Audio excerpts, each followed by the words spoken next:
एक तो घर में क्लेश नहीं होना चाहिए। छोटी सी बात पे क्लेश कर देते हो। अच्छा,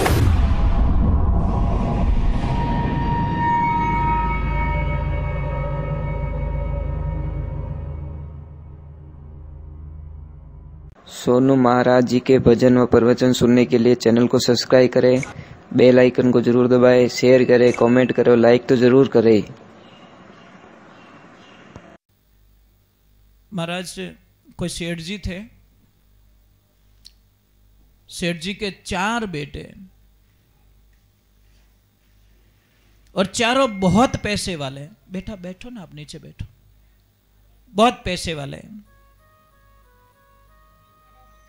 अब समय का संजोग हुआ, सेठ जी का शरीर का अंतकाल हो गया।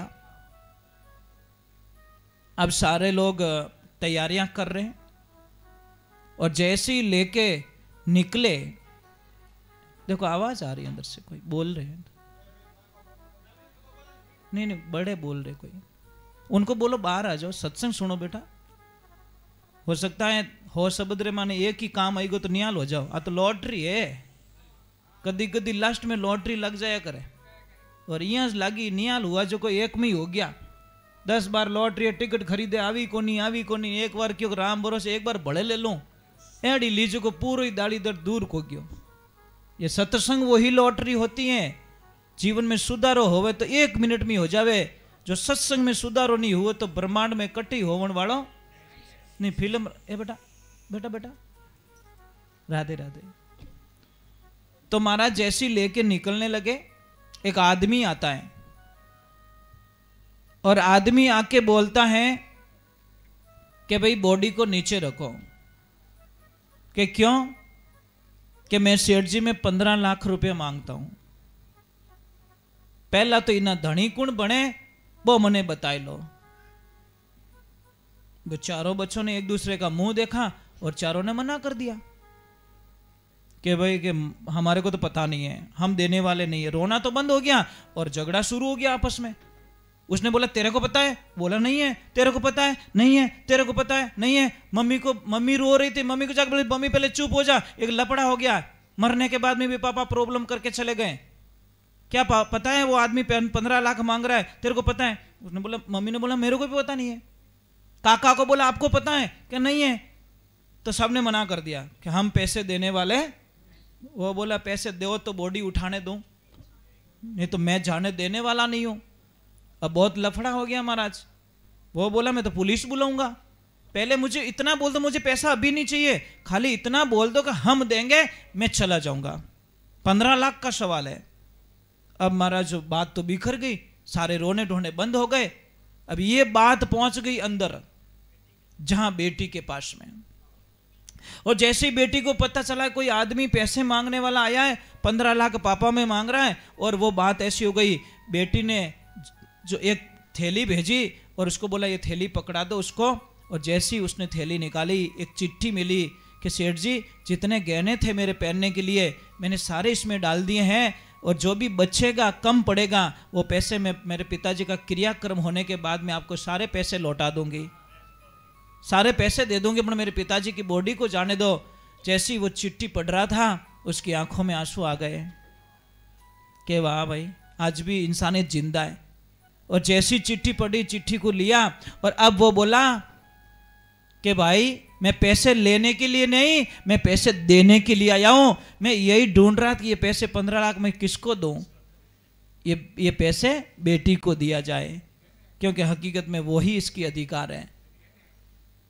और संसार मतलब रो जानी, बिना कारज नहीं बोले, अंत समय सब दूरा जावे, रेवे माया के ओले, मनवा तू बिना सतगुरु कहीं डोले, सतगुरु बिना संगी नहीं थारो, अंत समय के माई।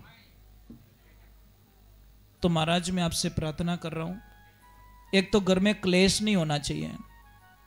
छोटी सी बात पे क्लेश कर देते हो, अच्छा नहीं लगता महाराज।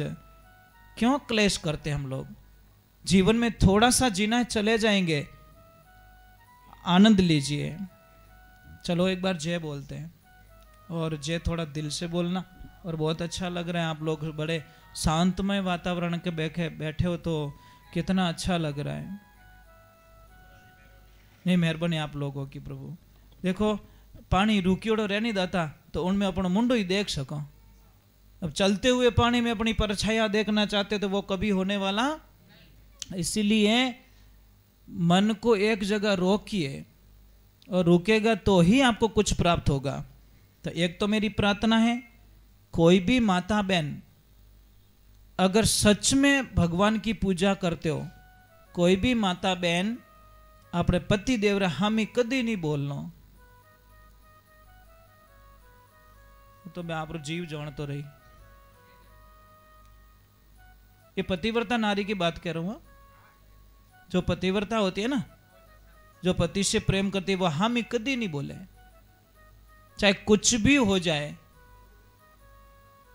और जिसको पति से कोई लेन देना नहीं है, बात तो पति एक के इन चार आगे रेडीमेड राखी कि कौन सी फाड़ी ठोकनी, ये ध्यान रखे।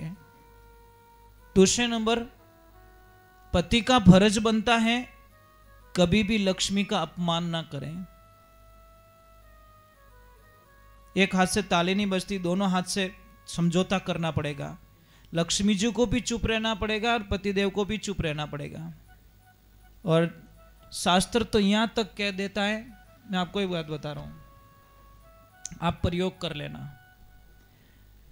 समझ लीजिए आपके घर में कोई कहना नहीं मान रहा है और आप सुबह से लगाकर शाम तक बोलते ही रहते हो, और ज्यादा बोलना एक कैंसर की बीमारी है। जो ज्यादा चिड़चिड़ करता है ना, वो कैंसर से भी भयानक होता है। आप क्या करो, मैं आपको एक साधना बताता हूं, आप बोलना बंद कर दो, देखना आपके काम सिद्ध होते रहेंगे। और शास्त्र में लिखा है कि जो साधना, मौन साधना में ताकत है ना, वो कोई साधना में ताकत नहीं है। आप बोलना कम कर दो। तीसरे नंबर का नियम रखो, आपसे मेरी प्रार्थना हाथ जोड़ के। समझ लीजिए आपके बच्चे कहना नहीं मान रहे या सही लाइन पे नहीं चल रहे, तो बच्चों को कभी भी, ये सूत्र बता रहा हूं जिंदगी में जीने का, बच्चों को जिंदगी में किसी के सामने, समझ लेना, थोड़ा पॉइंट ध्यान लगा के सुनना, किसी के सामने बच्चे को कुछ मत बोलो, उसकी इज्जत है भैया। आपने ताको कट राखो, 5 आदमी उभा रहे नहीं, उन टेम रही जो उन्हें लोपो सेडो, अब वाह दिक्कत बुझे। अगर कहना है तो सारे चले गए, बच्चे को एक तरफ ले जाओ और बोलो कि बेटा अट तारी गलती हो रही है, और बेटा कोशिश कर जाए कि आ गलती काले मत कर जाए, मां कसम वो बेटा दूसरी बार गलती नहीं करेगा। वो तो आप रो बटे ही झाड़े 5 आदमी